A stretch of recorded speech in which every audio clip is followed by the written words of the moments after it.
주간도 평안하셨나요? 네. 제가 설교하기 위해서 이렇게 단에선 지가 한 4년 만인 것 같습니다. 물론 어린 아기들과 부모님들에게 말씀을 전했는데 이렇게 정말 저보다 훨씬 훌륭하신 분들 앞에서 말씀을 전한다는 것이 쉬운 일은 아닌 것 같습니다. 살아가면서 우리는 많은 관계를 맺게 되지요. 새로운 관계를 맺게 되는 경우도 많고요. 대표적으로 어떤 경우에 새로운 관계를 맺게 될까요? 네, 누가 얘기하셨어요? 저희 남편과 제가 지금 거기에 꽂혀 있는 것 같습니다. 네, 맞습니다. 20년, 30년 동안 전혀 모르던 남녀가 함께 만나서 결혼이라는 관계를 이루어가는 것. 정말 새로운 관계죠. 또 어떤 관계가 있을까요? 직장? 네, 새로운 직장에서 또 새로운 사람들을 만나는 것도 또 새로운 관계를 맺게 되는 그런 계기가 됩니다. 저는 어제 대구에 다녀왔습니다. 새로운 관계를 맺기 위해서요. 우리 집사님들 다 짐작하시겠지만 제 딸이 이제 결혼을 앞두고 부모님들과 서로 인사하는 그런 시간을 가졌습니다. 사실 뭐 50년, 60년 동안 전혀 모르던 분들이에요. 전혀 다른 공간에서 사셨고 전혀 다른 삶을 살았는데 이분들을 이제 제가 새롭게 관계를 맺어야 되는 거예요. 저희 아이들로 인해서, 아이들의 결혼으로 인해서 사돈이라는 관계. 어찌 보면 어렵지만 또 어찌 보면 정말 친밀할 수 있는 그런 관계를 맺기 위해서 대구를 다녀왔습니다. 그래서 제가 지금 시간이요. 저희 남편이 저한테 그러더라고요. 당신 이렇게 긴장하는 거 본 적 없어. 제가 좀 마이크 체질이라 마이크 잡으면 별로 긴장을 안 하는데 피곤함과 더불어 왜 시험을 앞두고 밤새워서 공부를 했는데 아침에 일어나면 이제 머리가 막 뒤죽박죽이고 막 이렇게 하얗게 된 것 같은 살짝 그런 느낌입니다. 그래서 지금 더 성령님을 의지하고요. 우리 목사님께서 또 기도해 주신 것이 너무나 큰 힘이 됩니다. 자, 오늘 우리 말씀을 좀 나누려면 요한복음에 대한 전체적인 좀 그림을 볼 필요가 있어요. 장로님 좀 눌러주시겠어요? 요한복음을 기록한 목적이 요한복음에는 이렇게 분명하게 나와 있습니다. 한번 같이 읽어보실까요? 오직 이것을 기록함은 너희로 예수께서 하나님의 아들 그리스도이심을 믿게 하려 하며 또 너희로 믿고 그 이름을 힘입어 생명을 얻게 하려 함이니라. 사실 이 말씀은 성경이 쓰여진 목적이라고도 할 수 있어요. 근데 요한복음에서는 정말 분명하게 요한복음을 쓴 그 목적을 기록하고 있습니다. 조금 나눠보면 두 가지로 볼 수 있을 것 같아요. 예수님이 누구신지, 그분이 하나님의 아들이다, 그리스도다 하는 그 예수님의 정체에 대한 부분을 한 부분이고요. 또 하나는 그분을 통해서, 그분을 믿는 믿음을 통해서 우리가 받게 되는 생명, 영생을 말한다고 볼 수 있겠습니다. 이렇게 두 가지 포커스, 예수가 누구신지인가 하는 그 예수님의 그 아이덴티티에 관한 부분, 그 다음에 그분을 통하여 우리에게 주신 그 영생, 이것이 요한복음에서 말하고 있는 두 가지 초점이라고 볼 수 있겠습니다. 자, 그래서 요한복음 1장부터 12장, 21장까지 있는데요. 전반부는 예수님이 누구신지에 대해서 이야기하고 있어요. 한번 넘겨주세요. 요한은 예수님이 하신 많은 사역과 말씀과 기적 가운데 특별히 이 7가지의 표적을 선택해서 이 표적을 통해서 예수님이 누구신가를 증거하고 있습니다. 물로 포도주를 만드는 가나의 혼인잔치에서 있었던 이 표적, 그 다음에 왕의 신하의 아들을 고치신 두 번째 표적, 절름발이를 고치신, 또 그 다음에 5,000명을 먹이신, 무리를 걸으신, 나면서부터 눈먼자를 고치신, 또 나사로를 살린 이런 일련의 기적, 표적을 통해서 예수님이 어떠한 분이라는 것을 증거하고 있습니다. 그리고 또 요한복음에서 아주 특징적인 것이 있어요. 하나 좀 넘겨주세요. 넘어가겠습니다. 네, 여기 보면 요한복음에서 보여지는 또 특징 중에 하나가 나는 누구다 라고 하는 그런 선언문이에요. 다른 공간복음, 즉 마태, 마가, 누가복음에서 보여지지 않는 이런 문구가 요한복음에서는 이렇게 7가지나 나옵니다. 이건 마치 구약에서 하나님께서, 여호와께서 모세를 찾아와서 말씀하실 때 내가 누구다, 나는 스스로 있는 자다. 이렇게 말씀하신 거하고 정말 비슷한 그런 말씀이에요. 영어에서는 I am who I am. 나는 나다. 이렇게 표현하고 계세요. 바로 이 예수님의 선언이 내가 하나님이다라는 그런 표현과 동일합니다. 그래서 예수님께서는 나는 생명의 떡이다. 오병이어의 기적을 행하신 후에 또 이렇게 말씀하셨고요. 또 나는 세상의 빛이다. 말씀하시고 눈먼 자를 고쳐주셨고요. 나는 문이다. 나를 통하여 들어가야 된다 말씀하셨고요. 또 요한복음 10장에서는 나는 선한 목자다. 그 다음에 11장 25절에서 나사로를 살리신 이후에 나는 부활이요 생명이니. 그리고 또 14장에서는 이제 마지막 십자가를 앞두고 제자들을 준비시키는 그 과정 중에서 내가 곧 길이요 진리요 생명이라고 말씀하셨고요. 그리고 15장에서는 나는 참 포도나무라고 말씀하십니다.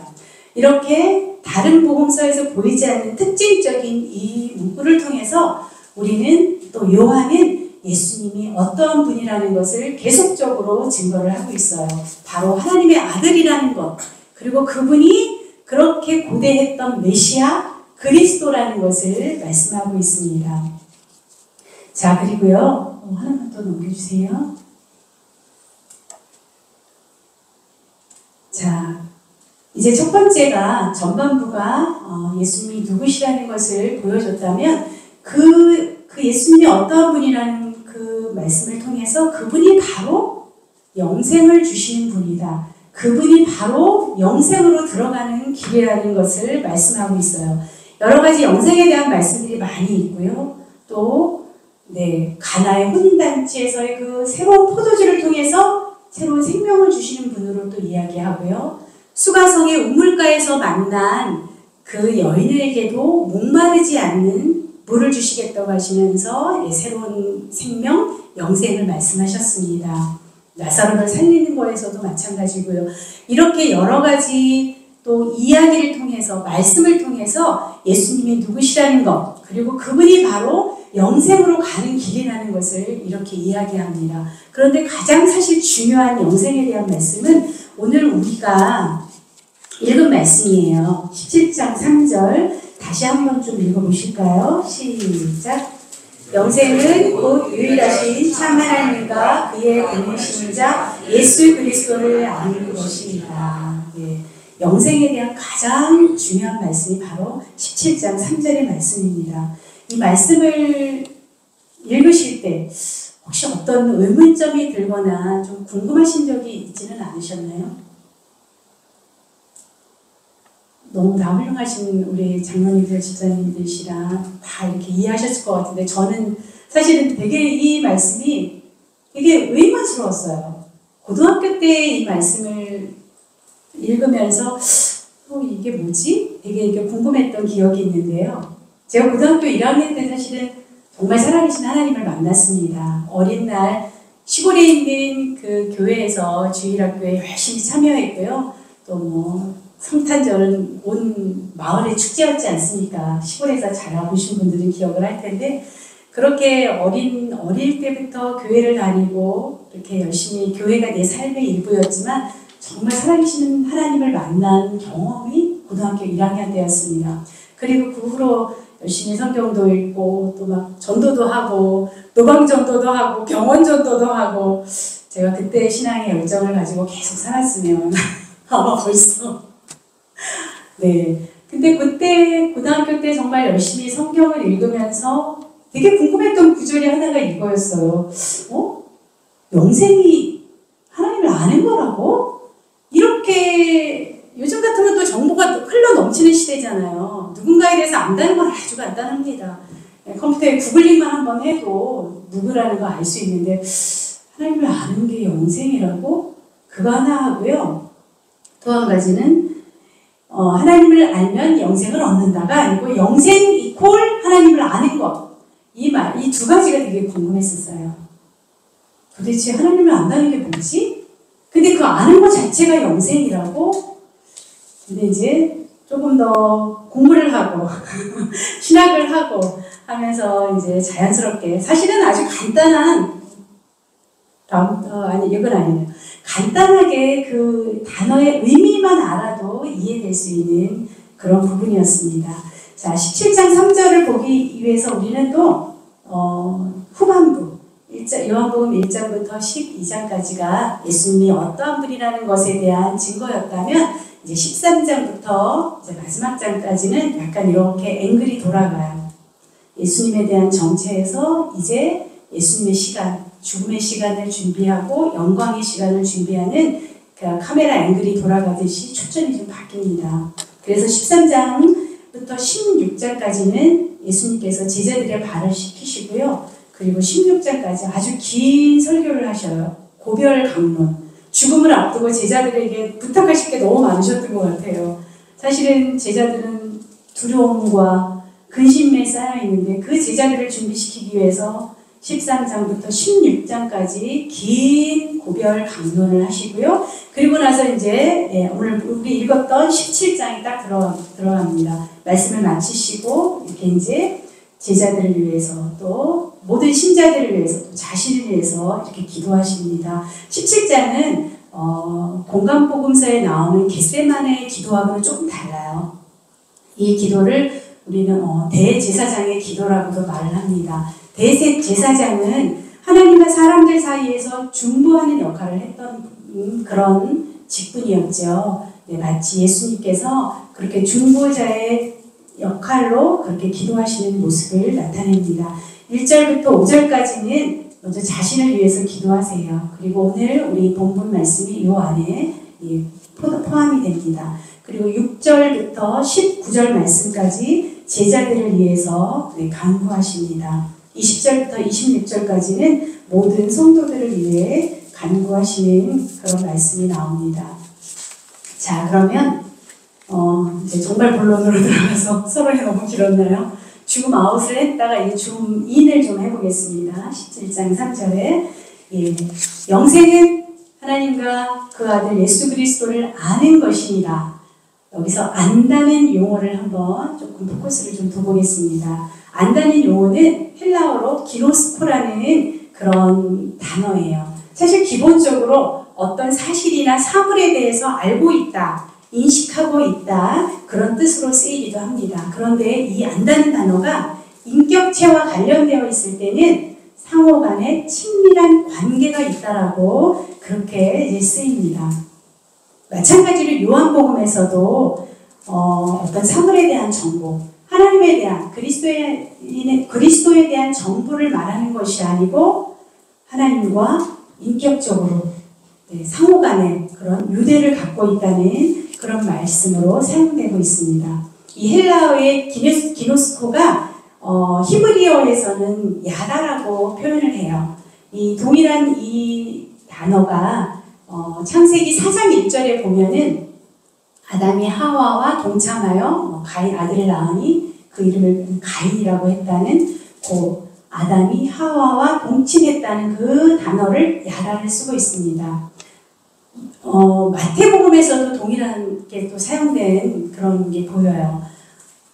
요셉이 이제 마리아를 데리고 와서 마리아가 예수를 낳기 전까지 동침하지 아니하였다고 그렇게 마태복음 1장 25절에 그렇게 이야기하고 있는데 거기서도 그 동침이라는 단어가 바로 기노스코라는 단어를 사용합니다. 어떤 의미일까요? 그만큼 깊은 관계, 내밀한 관계, 정말 깊은 그런 교제를 뜻하는 그런 단어라고 말을 할 수 있습니다. 그래서 하나님과 그 아들 예수 그리스도를 안다는 그 표현은 하나님과 정말 깊은 관계, 또 인격적인 관계를 맺고 있다는 그런 용어입니다. 자, 좀 더 구체적으로 우리 편에서 보면 하나님을 우리가 안다는 것은 다른 말로 하면 우리가 하나님을 믿는다, 예수님을 믿는다고 하는 말과 다르지 않습니다. 그리고 하나님 편에서 우리를 안다는 것은 뭘까요?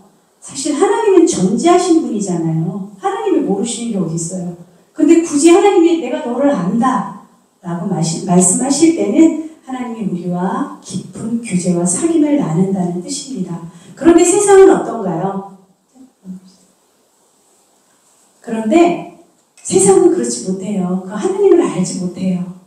요한복음 1장 10절에 한번 같이 좀 쭉 말씀을 읽어볼까요? 시작. 그가 세상에 계셨으며 세상은 그로 말미암아 지은 바 되었으되 세상이 그를 알지 못하였고 그는 진리의 영이라 세상은 능히 그를 받지 못하나니 이는 그를 보지도 못하고 알지도 못하니라. 그러나 너희는 그를 아나니 그는 너희와 함께 거하시며 또 너희 속에 계시겠습니다. 또 그들이 이런 일을 할 것은 아버지와 나를 알지 못함이라. 의로우신 아버지여 세상의 아버지를 알지 못하여도 나는 아버지를 알았사오고 그들도 아버지께서 나를 보내신 줄 알았사옵나이다. 우리는 하나님을 알고 하나님은 우리를 알지만 세상은 알지 못합니다. 우리는 하나님을 알기 때문에 영생이 있는데 세상은 하나님을 알지 못하기 때문에 영생이 없습니다. 생명이 없습니다. 이렇게 영생은 하나님과 새로운 관계로 들어가는 겁니다. 아들과 자녀, 아버지와 자녀의 관계입니다. 사실 또 요한복음에서 되게 특징적인 것 중에 하나는 예수님이 하나님과의 관계를 아버지와 아들의 관계로 많이 표현했다는 거예요. 아버지라고 쓰인 단어가 요한복음에 183번이나 나왔다고 합니다. 그만큼 예수님이 자신에 대한 정체성도 하나님 아버지의 아들로서의 정체성을 가지고 계셨어요. 바로 영생은 이렇게 하나님을 아는 것이고 그것은 바로 하나님과 새로운 관계를 맺게 되는 것입니다. 말씀에서 또 어떻게 나왔을까요? 요한복음 10장에 나타나는 한 목자, 선한 목자 안에 있는 그 선한 목자에 속한 한 무리의 양떼, 그 안에 내가 들어가는 것이 바로 영생입니다. 그리고 또 참 포도나무의 가지가 되는 것, 그것이 바로 우리가 생명을 얻는 길이고 영생에 들어가는 것입니다. 또 다른 말로 그 새로운 관계는 하나님의 가족의 일원이 되는 것입니다. 우리는 예수 그리스도를 통해서 하나님의 가족이 되었고 바로 그것이 또 하나님이 우리에게 주신 영생입니다. 자, 그 관계는 또 어떻게 표현이 될까요? 깊은 사귐과 또 연합의 관계, 사랑의 관계이지요. 하나만 좀 넘겨주세요.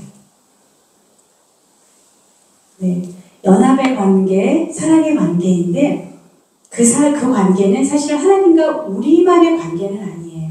수직적인 관계와 더불어 수평적인 관계에서 우리는 하나님과 누리는 연합, 하나님과 누리는 그 사랑, 친밀한 교제의 그 수직적인 관계가 수평적으로도 이렇게 확장되어야 합니다. 그래서 오늘 예수님의 그 대제사장 기도에는 우리의 하나됨을 위해서 이렇게 많은 구절에서 말씀을 하고 계세요. 제자들을 위해서 하나님과 내가 하나인 것처럼 제자들이 하나 되게 해주십시오. 계속 그들이 하나가 되게 해주십시오. 하나 되게 해주십시오. 하나님과 우리의 연합의 관계, 하나됨의 관계는 수평적으로 우리 성도들 간에, 우리 공동체 안에 또 이렇게 이루어져야 될 그런 관계입니다. 또 하나는 어떤 관계일까요? 바로 사랑의 관계이지요. 네, 하나님과의 그 깊은 교제의 관계는 바로 사랑의 관계입니다. 내가 너를 안다는 것은 내가 너를 사랑한다는 또 다른 표현입니다. 그렇죠? 그 아바타를 보신 적이 있으신가요? I see you. 내가 너를 사랑한다. 내가 너를 본다는 게 내가 너를 사랑한다. 내가 너와 깊이 관계한다는 그런 의미지요. 그래서 하나님과의 그 알매 관계, 그거는 바로 사랑의 관계입니다. 동일하게 수평적으로 확장되어야 되죠. 오늘 13장부터 16장까지가 고별 강론이라고 말씀드렸죠. 예수님이 죽음을 앞두고 마치 유언처럼 제자들에게 당부하고 또 당부하신 말씀이에요. 계속 몇 번이나 이렇게 반복해서 말씀하십니다. 한번 같이 읽어보실까요? 시작! 새 계명을 너희에게 주노니 서로 사랑하라. 내가 너희를 사랑한 것 같이 너희도 서로 사랑하라. 너희가 서로 사랑하면 이로써 모든 사람이 너희가 내 제자인 줄 아리라. 아버지께서 나를 사랑하신 것 같이 나도 너희를 사랑하였으니 나의 사랑 안에 거하라. 내가 아버지의 계명을 지켜 그의 사랑 안에 거하는 것 같이 너희도 내 계명을 지키면 내 사랑 안에 거하리라. 내 계명은 곧 내가 너희를 사랑한 것 같이 너희도 서로 사랑하라 하는 이것이니라. 내가 이것을 너희에게 명함은 너희로 서로 사랑하게 함이라. 계속 반복적으로 강조해서 제자들에게 당부하시고 또 말씀하시는 겁니다. 하나님과의 관계, 그 영생은 바로 이렇게 하나님의 가족이 되는 새로운 관계를 만드는 것이고요. 그 새로운 관계는 하나됨, 또 사랑의 관계를 의미합니다. 우리는 모두 하나님의 가족의 일원입니다.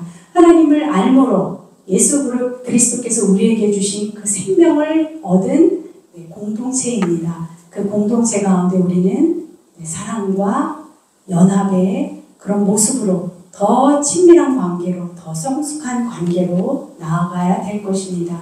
제가 초반에 제가 이제 맺게 되는 새로운 관계에 대해서 말씀드렸잖아요.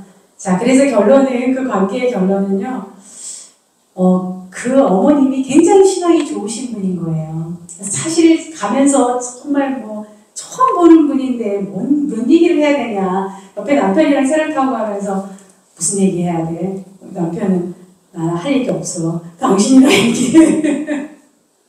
할 얘기가 뭔 얘기를 해야 될지 이 공감대가 없는 거예요. 관계를 맺어본 적이 없는데. 그런데 그 신앙이라는 게 정말 대단한 관계를 맺게 하더라고요. 서로 이야기하는 공감대가 생기고요. 뭔가 이렇게 더 친밀감이 생기는 거예요. 아, 이분이 이렇게 하나님을 잘 섬기고 또 이렇게 평생 또 하나님의 교회에서 헌신하셨구나. 마치 교회 오래 알고 지낸 교회 집사님하고 이야기하는 것처럼 그렇게 정말 또 친밀하고 편안한 그런 시간을 보내고 왔습니다. 그것이 하나님이 우리에게 주신 은혜라는 생각을 했어요. 우리가 각자 사는 공간이 다르고 새로운 삶의 경험이 다르지만 그리스도 안에서 함께 부른 한 가족이구나. 그래서 이렇게 쉽게 또 내 마음을 열 수 있고 친밀함을 경험할 수 있구나.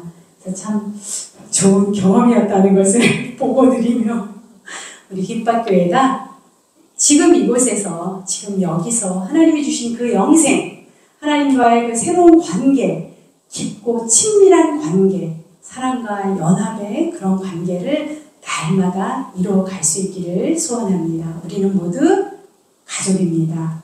기도하시겠습니다. 예수 그리스도를 통하여 우리에게 주신 생명, 그 영생을 우리의 삶 속에서 날마다 경험하고 누리며 살기를 원합니다. 주님, 우리는 하나님의 가족입니다. 주님께서 우리를 그렇게 한 가족으로 묶으셨습니다. 우리가 하나님과 먼저 개인적인 친밀한 교제와 그런 아름다운 사랑의 또 순종의 관계를 이루게 하시고 그 사랑이, 그 관계가 확장되어 우리 공동체에서 서로를 깊이 사랑하고 또 하나 되는 그런 아름다운 영생을 이루어갈 수 있도록 도와주소서. 예수님 이름으로 기도합니다. 아멘.